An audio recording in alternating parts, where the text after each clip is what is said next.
วันหนึ่งนี่เกือบลงทางเนาะไป ทางหน้าเลยมองจากทาง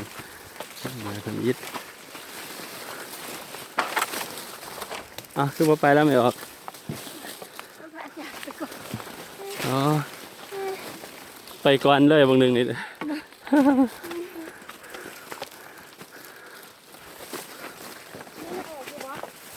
บ่มีเด้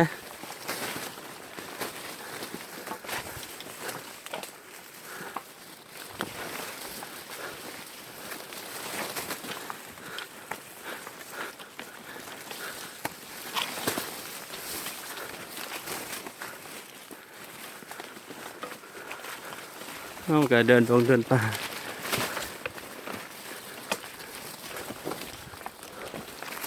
โอ้ยพี่ทางไม่จบไปพี่หนึ่งโทรศัพท์มันตก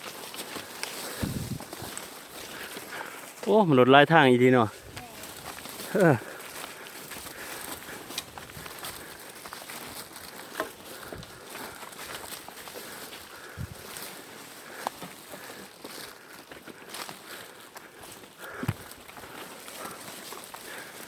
มันนี่ขึ้น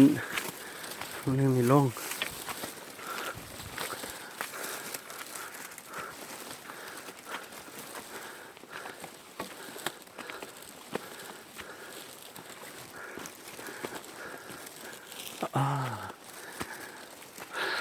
ก็ไม่ออกเพิ่นกัน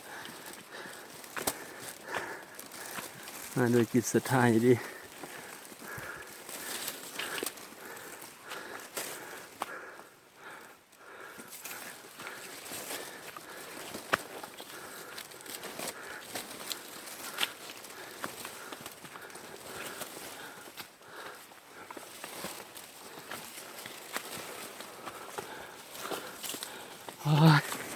บ่ไหวบ่ไหว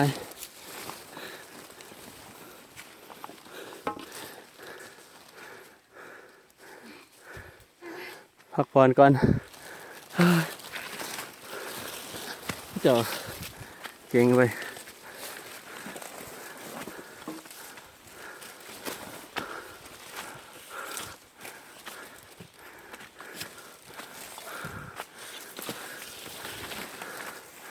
โอ้ต้นไม้เลย